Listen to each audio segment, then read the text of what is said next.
बिस्मिल्लाहिर्रहमानिर्रहीम। अस्सलाम वालेकुम।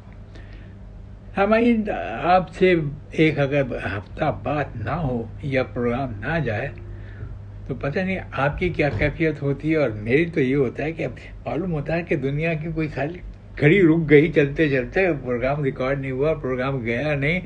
अब क्या करेंगे, बेकार में एक हफ्ता रुकना पड़ेगा। अगर बीच में डाल देते तो फिर पूरा पूरा सीक्वेंस गलत हो जाता, आगे पीछे होते रहते और आपको परेशानी होती। तो सब बड़ी मुश्किलों से ये दिन आ गया कि हमने अपना सहारा तम जो सामान था अब वो सामान निकाला और उसको सेट किया, और अब देखा अब अल्लाह का शुक्र है कि हम तबीयत भी ठीक हो गई, सब कुछ सही है, नॉर्मल हालात हैं।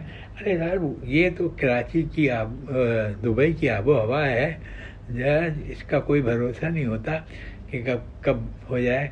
हाँ, भरोसा होता है तो गर्मी का होता है। अब गर्मी हो गई तो शुरू तो है, अभी नहीं रुकने वाली। लेकिन ये अब हम लोग इतने खुश नसीब हैं दुबई के इस दौर में कि हम मौसम हमारे हाथ में है।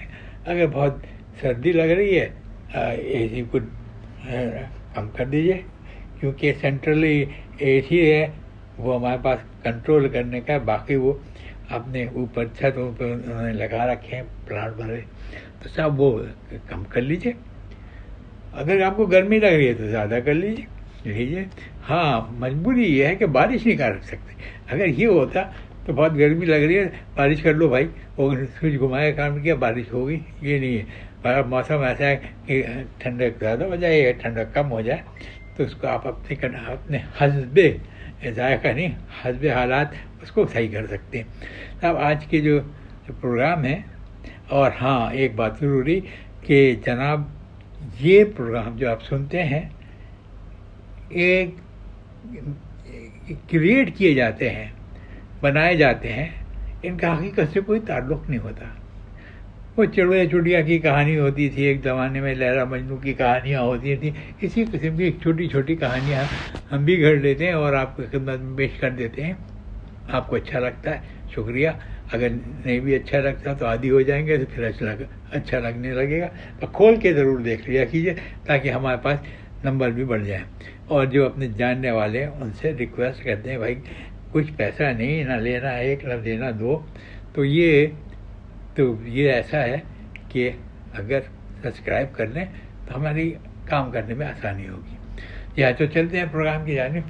साहब, आज का जो प्रोग्राम है वो है मेडिकल, जो है तारीख, जो मेडिकल हिस्ट्री होती है लोगों की जो काम करते हैं, मेडिकल होती है। एक होता है कि जो आपको जिसको सलीस उर्दू में कहते हैं, यार मैं कहना नहीं चाहता, उसका नाम लेना नहीं चाहता, पर आप समझ जाएंगे।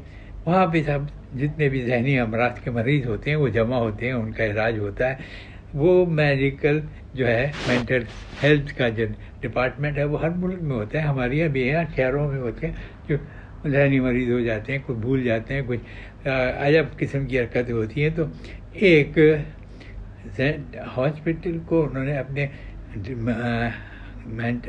मेंटल हॉस्पिटल को वालों ने एक ख़त मिनिस्ट्री ऑफ हेल्थ को, जिसके अंडर में याद ऐसे किया कि आप फ़ौरन हमारी तरफ मुतवज्जो हो जाएं कि हमारे यहाँ के हालात कुछ अजीब व गरीब हो गए हैं कि जो मरीज़ हैं, ज़हनी मरीज़ हैं या मेंटल मरीज़ हैं ज़हनी तौर पर, तो उनको उनसे मुतासिर हो रही हैं।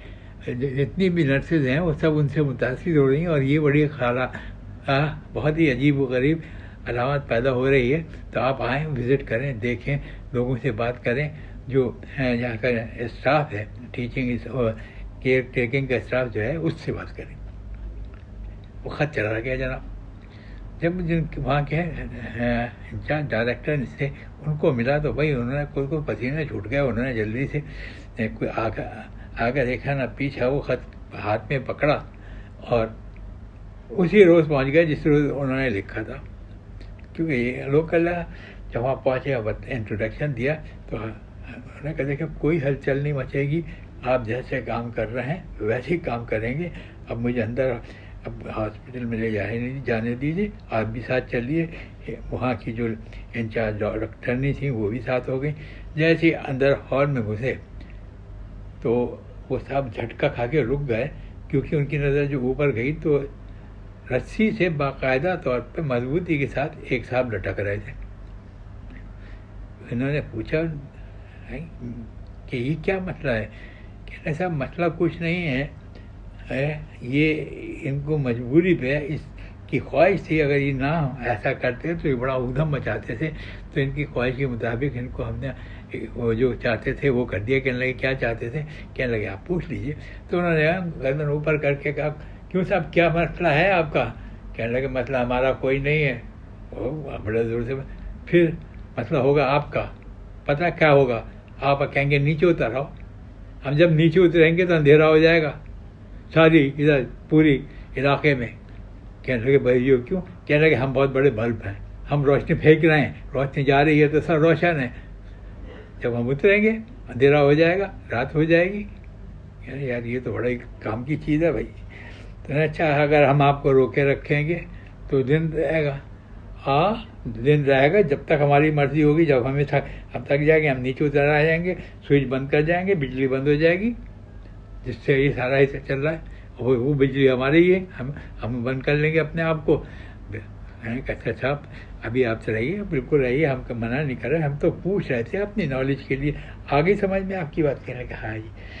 तो उन्होंने एक ठंडी सांस ली और डॉक्टर साहब से कहा चलिए पहला तजर्बा तो आपने करा दिया, दूसरा भी देखते हैं क्या होता है। खैर वो अंदर आए, देखा तो एक साहब उन्होंने बड़े गौर से डॉक्टर साहब को देखा और उनके साथ जो उनके हॉस्पिटल के इंचार्ज डॉक्टर थे दोनों को देखा और चुपचाप से खड़े हो गए और बड़े गौर से देखते रहे चुपचाप से। तो जो डॉक्टर साहब कहने लगे भाई मैडम ये शख्स कौन है? कहने लगे अभी मालूम कर लेते हैं।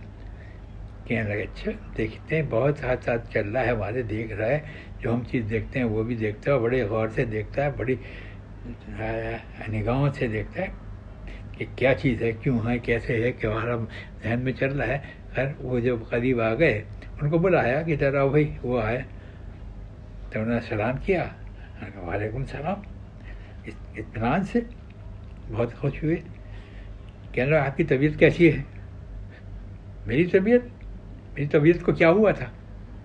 उनको कुछ होने है ना, और एक रिवाज है पूछ लेते हैं खैरियत से हैं आप, ठीक हैं, घर में सब हैं, इस तरह है। मैंने भी पूछ लिया आपकी तबीयत वगैरह ठीक है, आप सही हैं?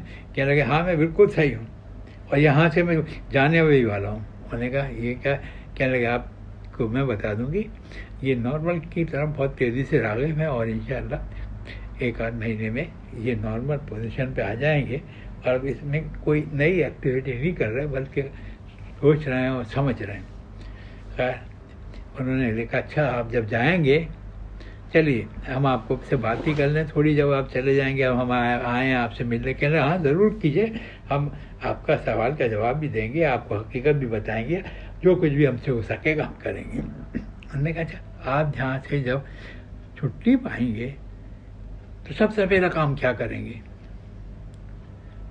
वो जो खामोश थे उन्हें मुस्कुरा के ज़रा शर्मा के ज़रा रजा के आहिस्ता से कहा, वो उनकी समझ में नहीं आया। डॉक्टर साहब से कहा, डॉक्टर साहब ने कहा प्लीज़ आप ज़रूर से कहेंगे तो मैं समझ जाऊँगा कि जब आप यहाँ से छुट्टी पा के जाएंगे तो घर पहुँचने के बाद आप पहला काम क्या करेंगे? कहना पहला काम क्या करूँगा? पहला काम मैं शादी करूँगा। उन्होंने माशाल्लाह बहुत खूब। यहाँ से जाते कि साथी आप शादी करेंगे तो पहले यहाँ पे शादी के सबब तो नहीं आए थे आप कि जल्दी कर ली थी और इसमें बीमारी लग गई आपको? बीमारी इसलिए ताकि उनको समझाने में आसानी। कहे नहीं मैं अब करूँगा शादी जाते के साथ ही। चलिए साहब शादी करेंगे, फिर क्या होगा? जब मेरी शादी होगी तो मेरे बच्चे होंगे, बच्चे में लड़का जो होगा उसकी सालगिरह करूँगा।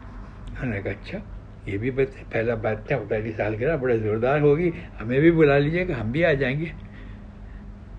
उन्होंने बड़े गौर से देखा जैसे कि आप खामखां को फ्री हो रहे हैं, मैं क्यों बुलाऊँगा? उन्होंने कहा नहीं अच्छा आपके मुस्लिम नहीं ना बुलाइए, हम बात तो कर लेंगे। कहने लगे हाँ ठीक करिए। कहने लगे जब आप मेहमान आए बच्चे का तोहफे भी लाएंगे, हम भी आते तो ले आते। कहने लगे हम का क्यों जिक्र कर रहे हैं? आप मुझसे बात कीजिए। तो वो बात की। तो कहने लगा अच्छा जी, बहुत बेहतर। अब वो जितनी ये बातें कर रहा था उनके चेहरे पे एक रौनक आ रही थी कि ये जो पेशेंट है ये बिल्कुल नॉर्मल हो गया है।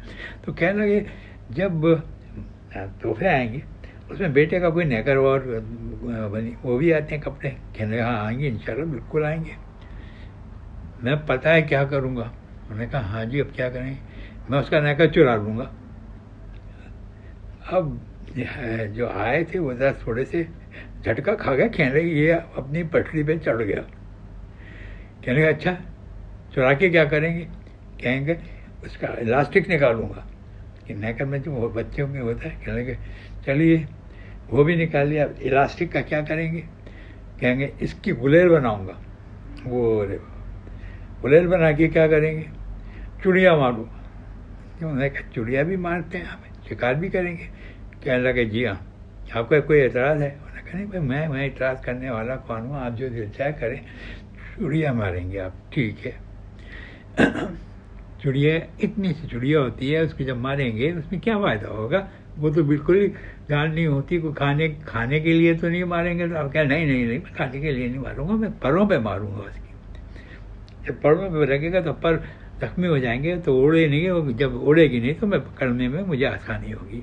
क्या है माजी, बिल्कुल सही फरमाया। जब परी जख्मी हो जाएंगी तो उड़ेगी कहाँ से। क्या मैं पकड़ लूँगा और उसकी खिदमत करूँगा, उसको दवाई लगाऊँगा, उसको खाना अच्छा खिलाऊँगा। और वो जल्दी से जब ठीक हो जाएगी तो वो मेरे को पहचानेगी कि ये आदमी ने बड़ा अच्छा काम मुझे तरबियत की और मैं उसके साथ ही रहूँगी। वो चिड़िया जो है वो मेरे घर में रहेगी। ठीक है, हो सकता है हिल जाए, नहीं हो सकता नहीं। किसी पर ऐसा नहीं होता, जो किसी पर एहसान करो वो उसका बदला देता है। ये इंसान थोड़ी है जो एहसान पर खामोश हो जाए। उन्होंने कहा भाई ये तो बहुत ही सही हो गए यार, ज़्यादा संभल के ही बात करो। ये अभी पता नहीं कि आगे चिड़िया के बाद क्या कहने लगे जी। फिर एक चिड़िया से क्या होगा साहब, एक नहीं कहा मैंने, कहा चिड़िया मारो। अब चिड़िया मारी, फिर एक और मारी, फिर एक और। जब मेरे पास 10-20 हो जाएंगी तो बहुत घर में रौनक हो जाएगी। कहने लगे हाँ बिल्कुल हो जाएगी। 20 चिड़ियाँ चहचहाती फिरेंगी और घर में रौनक हो जाएगी। मगर आप पंखा ना चलाइए, कभी पंखे में आ जाए। और उन्होंने कहा साहब आप तो बिल्कुल ही अकल से पैदल हैं। पंखे की उनको कहाँ गर्मी लगती है, गर्मी हमें आपको लगती है ना। उनके वो पंखा नहीं होता, हवा में उड़ेंगे, ज़रा से गर्मी लगेगी, बाहर जाएंगी, ठंडी हवा लगेगी। कराची की हवा हमेशा ही ठंडी होती है। ठीक है, ये भी सही है। फिर क्या होगा, कहने लगे जब वो आ जाएंगे, बहुत सारी चुड़ियाँ हो जाएंगी, तो मैं एक बड़ा सा बोर्ड बनवाऊँगा। कहने लगे अच्छा क्या होगा, उसमें मैं अपनी रहाइश बंगले का जगह का नाम रख दूंगा। मैंने कहा क्या रखेंगे।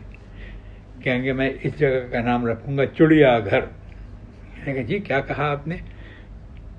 आप समझ में नहीं आया, जहाँ चिड़ियाएँ रहती हैं बहुत सारी, उस घर का नाम क्या होगा। अरे भाई चिड़ियाघर ही तो होगा। कहने लगे जी बिल्कुल सही फरमा रहे हैं आप, चिड़ियाघर होगा।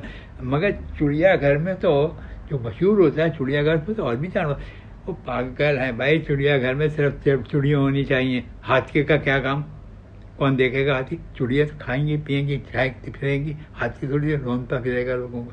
शेर आ जाएगा तो झगड़ा हो जाएगा। अब चिड़ियाघर तक ही आप बात कर लें, चिड़ियाघर आबाद और शाबाद हो जाएगा, हम खुश हो जाएंगे, हम बैठेंगे, हमारे चारों तरफ चिड़ियाँ आके बैठ जाएंगी। सब सारा उन्होंने डायरेक्टर साहब ने हाँ इजाज़त चाहिए। कहा अच्छा जी मैं भी अपने घरवाली से पूछूंगा कि चिड़ियाघर बना लें। तो मैंने हंस के कहा सर खासी दिन हो गए शादी को, तो अब तो चिड़ियाघर क्या बड़े हो बनी गया होगा, बहुत सारे पोते पोतियाँ होंगी। कहने लगे नहीं भाई। तो ये मजाक की थोड़ी सी हुई, वो भी ऐसे हम भी ऐसे, और ये प्रोग्राम में इसका दोनों का इख्तिताम हो गया। और इख्तिताम के साथ हमने कहा साहब ये प्रोग्राम जो है ये तख्लीक किया हुआ है, सोचा हुआ है, लिखा हुआ है, पढ़ा हुआ है करके पता जब कही यार ये तख्लीक किया प्रोग्राम है, इसमें कोई किसी का अमल दखल नहीं है, ना किसी को बुरा मानने की ज़रूरत है। ये एक लतीफ़ा है, एक कहानी है, एक किस्सा है, एक सोच है, वो है। और एक बेकार की बेकार सोच है वो है, और एक बेकार को काम मिल जाता है हफ्ते के हफ्ते 10-20 मिनट के लिए, वो मसरूफ़ अमल हो जाता है और एक रिकॉर्डिंग करके एक प्रोग्राम करके आपको भेज देता है। अल्लाह का शुक्र है ये 72 का है, हो गए हैं 72, और 100 में थोड़े से फासला रह गया, इंशाल्लाह 100 तक पहुंच जाएंगे। अगले हफ्ते तक के लिए इजाज़त दीजिए नसीम दुरानी को। इस दुआ के साथ मैं रुखसती चाहूँगा कि अल्लाह ताला मेरे तमाम सुनने वालों को अपनी हिफ्ज़ अमान अता फरमाए, उम्र, सेहत और तंदुरुस्ती के साथ। अल्लाह हाफिज़।